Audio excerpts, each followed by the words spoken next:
नमस्कार, मैं विजेंद्र गुर्जर। स्वागत है आपका एलपीएस के इस यूट्यूब चैनल पर, जहां हम राजस्थान भूगोल पढ़ रहे हैं। और राजस्थान भूगोल की इस सीरीज में आज हमारा टॉपिक है राजस्थान में अफवाह तंत्र। अफवाह तंत्र क्या होता है? तो एक नदी और उसकी सभी सहायक नदियों या धाराओं का बहाव क्षेत्र, प्रवाह क्षेत्र या बहने का जो स्थल है, उसी को अफवाह तंत्र कहते हैं, नदी तंत्र कहते हैं, जल तंत्र कहते हैं या ड्रेनेज सिस्टम कहते हैं। राजस्थान में 3 प्रकार का अफवाह तंत्र है। आंतरिक अफवाह तंत्र जो सबसे बड़ा है, 60% है। आंतरिक अफवाह तंत्र के अंदर वो नदी आती है जो जमीन के अंदर प्रभावित होती है। आंतरिक अंतः प्रवाह की जो नदियां हैं, जैसे घग्गर या सरस्वती नदी है जो गंगानगर हनुमानगढ़ में प्रभावित होती है। कांतली नदी है जो खंडेला की पहाड़ी नीमका थाना से निकलती है, झुंझुनू में भी इसका प्रभाव स्थल है। काकने या मसूरदी नदी जो जैसलमेर की नदी है। साबी नदी है, रूपारेल है, रूपनगढ़ है, मंथा या मेडा है। और आंतरिक अफवाह तंत्र का सबसे अच्छा उदाहरण देखना हो तो सांवर झील जो जयपुर के अंदर है, यह आंतरिक अफवाह तंत्र का सबसे अच्छा उदाहरण माना जाता है। दूसरा जो नदी तंत्र है वो है बंगाल की खाड़ी नदी तंत्र। इसमें वे नदियां आती है जो प्रत्यक्ष या अप्रत्यक्ष रूप से अपना जल बंगाल की खाड़ी में लेकर के जाती है, चाहे वो यमुना नदी के थ्रू लेकर जाए, चाहे गंगा नदी के थ्रू लेकर के जाए। और बंगाल की खाड़ी नदी तंत्र की जो राजस्थान में नदियां हैं, चम्बल नदी है, बनास नदी है, माणगंगा नदी है। और तीसरा जो नदी तंत्र है वो है अरब सागरीय नदी तंत्र जो कि 16% है। अरब सागरीय नदी तंत्र में लूणी नदी, पश्चिमी बनास, साबरमती, माही नदी, ये नदियां आती है। हाँ, तो एक एक नदी तंत्र को हम लेते हैं। सबसे पहले हम लेते हैं जो सबसे बड़ा है आंतरिक अफवाह तंत्र की नदियां। सबसे बड़ा है आंतरिक अफवाह तंत्र, सबसे बड़ा है और 60% क्षेत्र ये कवर करता है। आंतरिक अफवाह तंत्र, आंतरिक अफवाह तंत्र में वे नदी आती है जो जमीन के अंदर प्रभावित होती है। इन नदियों का उद्गम स्थल तो पता होता है, लेकिन इनका जो समाप्ति स्थल है जहां ये विलीन होती है वो निश्चित नहीं होता है, पता नहीं होता है। इन नदियों का उद्गम स्थल पता होता है, निश्चित होता है, परंतु समाप्ति स्थल यानी कि कहां विलीन हो जाती है ये निश्चित नहीं होता है। जैसे इसका उदाहरण है घग्गर या सरस्वती नदी। घग्गर नदी जो है इसके कई उपनाम भी है। घग्गर नदी, इसका प्राचीन नाम है सरस्वती। घग्गर नदी वैदिक काल की, ऋग्वैदिक काल की नदी है, जिसका ऋग्वेद में भी उल्लेख मिलता है। ऋग्वेद में घग्गर नदी को सरस्वती नदी कहा गया है। इसका और भी उपनाम है, दृश्यवती नदी इसे कहते हैं, मृत नदी इसे कहते हैं, नाली इसे कहते हैं। हनुमानगढ़ के अंदर, पाकिस्तान में भी ये जाती है, वहां इसको हकरा कहते हैं। तो घग्गर जो नदी है ये आंतरिक अफवाह तंत्र की नदी है। इसका उद्गम स्थल है शिवालिक की पहाड़ियां, हिमाचल प्रदेश। शिवालिक की पहाड़ियों से ये निकलती है। अब ये कहां विलीन हो जाती है ये पता नहीं है। राजस्थान में कहां प्रवेश करती है तो टिब्बी जो नामक स्थान है हनुमानगढ़ के अंदर, वहां ये राजस्थान में प्रवेश करती है। और इसकी जो कुल लंबाई है 465 किलोमीटर इसकी कुल लंबाई है। ये आंतरिक प्रवाह की सबसे लंबी नदी है, 465 किलोमीटर लंबी है। लेकिन राजस्थान में इसकी लंबाई जो है 100 किलोमीटर है। तो राजस्थान में इसकी लंबाई 100 किलोमीटर, जबकि कुल इसकी लंबाई है 465 किलोमीटर। प्राचीन नदी है, ऋग्वेद में इसका उल्लेख मिलता है और ऋग्वेद में इसी घग्गर नदी को सरस्वती नदी के नाम से जानते हैं। राजस्थान में प्रवेश हनुमानगढ़ की टिब्बी में ये राजस्थान में प्रवेश करती है, जहां इसको नाली कहते हैं। नाली भेड़ की भी नस्ल है जो बाड़मेर में सर्वाधिक पाई जाती है। इस नदी को राजस्थान का शोक कहते हैं। जैसे आपने सुना होगा बिहार का शोक कोसी नदी है, ठीक है। तो शोक का मतलब है कि यहाँ इस नदी में जब बारिश का मौसम होता है तो उसमें बाढ़ आ जाती है और हनुमानगढ़ के तो रेलवे स्टेशन तक पानी भर जाता है, तो काफी जो आसपास के जो गांव है वहां तबाही मच जाती है। इसलिए घग्गर नदी को, सरस्वती नदी को राजस्थान का शोक कहते हैं। हनुमानगढ़ के बाद में ये श्री गंगानगर में प्रवेश करती है और श्री गंगानगर के अनूपगढ़ से होती हुई ये पाकिस्तान में चली जाती है। श्री गंगानगर, अब तो अनूपगढ़ भी जिला बन गया, तो अनूपगढ़ भी इसका प्रवाह क्षेत्र है, गंगानगर भी इसका प्रवाह क्षेत्र है, हनुमानगढ़ भी इसका प्रवाह क्षेत्र है। और फिर ये पाकिस्तान में चली जाती है। पाकिस्तान में इस नदी को हकरा नदी के नाम से जाना जाता है और पाकिस्तान में भावलपुर होते हुए फोर्ट अब्बास तक चली जाती है और फोर्ट अब्बास में जाकर के ये विलीन हो जाती है। तो ये थी हमारी आंतरिक अफवाह की सबसे बड़ी नदी घग्गर नदी या सरस्वती नदी। एक बात और इंपॉर्टेंट है, इस नदी के किनारे हनुमानगढ़ में कालीबंगा जो सिंधु घाटी सभ्यता का जो प्रमुख स्थल है, दशरथ शर्मा ने सिंधु घाटी सभ्यता का जो तीसरी राजधानी बताई है। पहली राजधानी तो सिंधु घाटी सभ्यता की हड़प्पा है, दूसरी मोहनजोदड़ो है, और तीसरी राजधानी अगर कोई है सिंधु घाटी सभ्यता की तो वो है कालीबंगा। कालीबंगा घग्गर नदी के किनारे हैं। हनुमानगढ़ में इसकी खोज हुई थी 1952 में, अबलानंद घोष ने खोज करी थी। और यहाँ उत्खनन जो कार्य किया था, खुदाई का जो कार्य किया था वो 1961-62 में 2 व्यक्ति थे, बीबी लाल और बीके थापर। तो ये बहुत इंपॉर्टेंट है कि घग्गर नदी के किनारे, सरस्वती नदी के किनारे हनुमानगढ़ में सिंधु घाटी सभ्यता, एक प्राचीन सभ्यता का जो स्थल है कालीबंगा, उसकी खोज हुई है। यहाँ खोज कब हुई है? 1952 में अमलानंद घोष ने, और यहाँ खुदाई का जो कार्य किया गया था, उत्खनन जो कार्य किया था, वो 1961-62 में बीबी लाल और बीके थापर ने किया गया था। ये यहाँ से हड़प्पा कालीन या प्राक हड़प्पा कालीन, दोनों हड़प्पा कालीन और हड़प्पा से पहले के भी, यानी कि प्राक हड़प्पा कालीन जो अवशेष है वो यहाँ से मिले हैं। ये क्वेश्चन अच्छा बनता है कि कौन सा सिंधु घाटी सभ्यता का कौन सा स्थल है जिससे हड़प्पा कालीन और प्राक हड़प्पा कालीन दोनों कालों के अवशेष मिले हैं, तो उसका आंसर होगा आपका कालीबंगा। कालीबंगा को सिंधु घाटी सभ्यता की तीसरी राजधानी किसने कहा है? दशरथ शर्मा ने कहा है। खोज कब हुई थी? 1952 में अमलानंद घोष ने। खुदाई या उत्खनन कब हुआ था? 1961-62 में बीके लाल, बीबी थापर। एक सभ्यता और जो हनुमानगढ़ में ही है, घग्गर नदी के किनारे है, रंगमहल।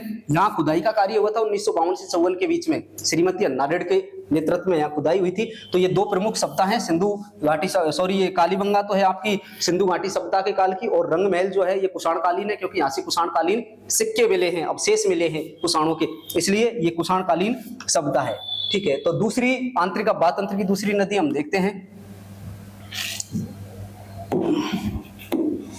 आंतरिक अभ्यास तंत्र की दूसरी नदी है कांतली नदी। कांतली नदी जो खंडेला की पहाड़ी, नीम का थाना सीकर से, पहले बोलते थे सीकर से निकलती है, अब नीम का थाना ही अलग जिला बन गया, तो इसका जो प्रवाह क्षेत्र है वो सीकर ने होकर के केवल नीम का थाना रहेगा। नीम का थाना के बाद फिर झुंझुनू में चली जाती है।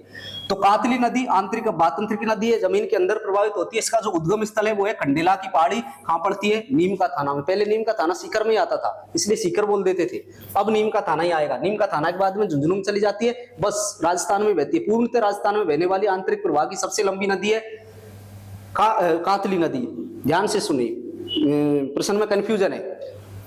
आंतरिक अभ्यास तंत्र की सबसे लंबी नदी घग्गर या सरस्वती नदी, लेकिन वो केवल राजस्थान में नहीं बहती है, वो तो शिवालिक की पहाड़ी हिमाचल प्रदेश से आती है, उसके बाद में वो हरियाणा में भी प्रभावित होती है, राजस्थान में प्रभावित होती है, फिर पाकिस्तान में चली जाती है। लेकिन राजस्थान से निकल करके राजस्थान में ही विलीन होने वाली या पूर्णतः राजस्थान में प्रभावित होने वाली आंतरिक अभ्यास तंत्र की सबसे लंबी नदी अगर कोई पूछता है तो उसका नाम है कांतली नदी, जो खंडेला की पहाड़ी नीम का थाना से निकलती है और नीम का थाना के बाद में झुंझुनू में चली जाती है और फिर वहां विलीन हो जाती है। 100 किलोमीटर क्षेत्र में ये प्रभावित होती है। तो प्रवाह क्षेत्र इसका क्या है? नीम का थाना और झुंझुनू, और इस क्षेत्र को नीम का थाना और झुंझुनू के बीच जहां कांतली नदी प्रभावित होती है, कांतली नदी का जो प्रवाह क्षेत्र है इस क्षेत्र को तोरावाटी कहते हैं। ठीक है, पूर्णतः राजस्थान में बहने वाली सबसे लंबी नदी है, आंतरिक प्रवाह की सबसे लंबी नदी है। पूर्णतः राजस्थान में बहने वाली सबसे लंबी नदी तो बनास है, और राजस्थान की सबसे लंबी नदी चम्बल है। पूर्णतः राजस्थान में बहने वाली सबसे लंबी नदी बनास है।